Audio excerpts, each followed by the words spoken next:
మామిడి సీజన్లో ఏపీలోని నంబర్ 1 స్థానంలో నిలిచిన చిత్తూరు జిల్లా రైతాంగాన్ని ఈ ఏడాది కలవరపాటుకు గురిచేస్తోంది.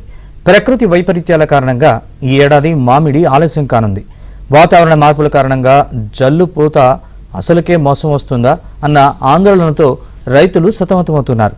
దీనిపై మరింత సమాచారం మా ప్రతినిధి మనోహర్ రెడ్డి అందిస్తారు.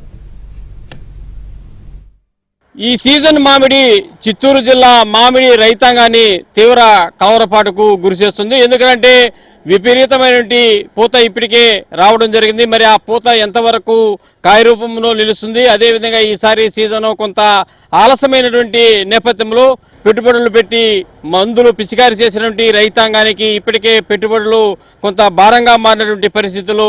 ఈసారి సీజను ఏ విధంగా ఉండబోతుంది, గత సీజను రైతాంగాన్ని ఏ విధంగా నిండా ముంచింది అనేటువంటి అంశాలపైన ఈసారి మామిడి సీజన్ ఏ విధంగా ఉండబోతుంది, రైతాంగానికి లాభమా నష్టమా ఈసారి? పోయినసారి కూడా ఇదే విధంగా వచ్చింది పూత, కానీ ఏమీ కానీ నిలలేదు, పంటలు చాలా నష్టపోయినాము. ఈసారి చాలా పూతలు బాగున్నాయి. ఏ విధంగా వస్తుంది దీన్ని చాలా జాగ్రత్తగా చూసి గవర్నమెంట్ మాకు ఈ రైతులకు అందరికీ చాలా విధంగా సహాయం చేయాలనేసి రైతులు చాలా నమ్మకంగా ఉన్నారు. పంట ఇంకా 15 రోజులు అయ్యేదాకా ఏమి నిర్ణయించలేము.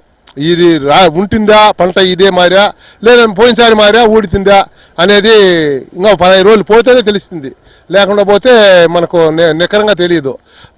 కాబట్టి మనం 10 రోజులు పోయినాకనే నిర్ణయించగలుగుతాము. కాబట్టి ఈసారైనా రేట్లు పోయినసారి మారినే ఉండేట్టుగా చేయమని గవర్నమెంట్ని కోరుకుంటున్నాం. అంటే ఈసారి మీకు పంట ఏమాత్రం వచ్చేటువంటి పరిస్థితి ఉంది? పంట 30% వచ్చేట్టుగా ఉంది, 78%.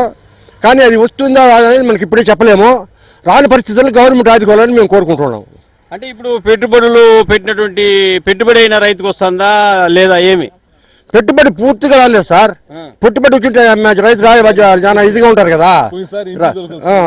పోయిన తూరి మసలు వచ్చేసి ఒక రూపాయి కూడా అమ్మకుండా ఇంటికి రోడ్డు పైన తోలేసినాం.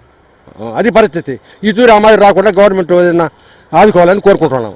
జనవరి డిసెంబర్లో వస్తే తప్ప పూత నిలిచే పరిస్థితి లేదు, పిండి నిలిచే పరిస్థితి లేదు. ఎండలు తీవ్రంగా ఉంది కాబట్టి ఇది అంతగా ఉండదు ఈసారి దిగుబడి అని చెప్పేసి కూడా ఆ రైతుల్లో ఉంది. మాలో కూడా మా అనుభవపూర్వకంగా మేము తెలియజేస్తున్నాం. లాంగా బతుకుతా ఉన్న రైతు కూడా ఈ పొద్దు కూలికి పోయే పరిస్థితి వచ్చేసింది. ఎందుకంటే ఈ ఉపద్రవాలతో పక్క, రోగాలతో పక్క, మందులతో పక్క, కనీసం వీళ్ళు కొట్టే మందులు ప్రభావంతో టెంకాయ చెట్టుకు కూడా నల్లగా బూడిద వచ్చేసింది. అటు చూడండి, ఏది వేయాలన్నా, ఏ మందులు పంపించాలన్నా, ఏ మందు పైన కొట్టాలా కింద పెట్టాలా, అట్లా పరిస్థితుల్లో అన్నీ చేసి రైతు అధ్వానం అయిపోతున్నాడు. కాబట్టి దయచేసి మా నాయకుడు దీన్ని చూసి సక్రమైన పద్ధతుల్లో నడిపించవలసింది కోరుతున్నాం. ఇది మొత్తానికి చూడొచ్చు, చిత్తూరు జిల్లా అనేది దేశంలోనే కాదు ప్రపంచంలో కూడా మామిడికి చాలా పేరు ప్రఖ్యాతులు పొందినటువంటిది. దేశంలో ఎక్కడ ఏ రాష్ట్రంలో కూడా పండనంత భారీ, అంటే దాదాపు 2 లక్షల హెక్టార్లకు పైగా విస్తీర్ణంలో మామిడి సాగు అవుతుంది. ప్రతి ఏటా కూడా సాధారణంగా పంటగానే చేతికొస్తే 10 లక్షల మెట్రిక్ టన్నుల కాయలు అనేది ఉత్పత్తి అవుతుంది. దీని ద్వారా అనేక రకాల పరిశ్రమలు కూడా ఏర్పాటైంది.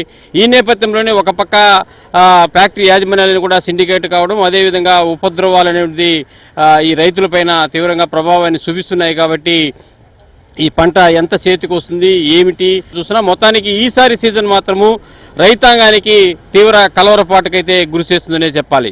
ఇది చిత్తూరు జిల్లాలో మామిడి సీజన్ సంబంధించినటువంటి తాజా పరిస్థితులపైన. వీడియో జర్నలిస్ట్ మహేష్తో కలిసి మనోహర్ రెడ్డి, ఏబిఎన్ ఆంధ్రజ్యోతి.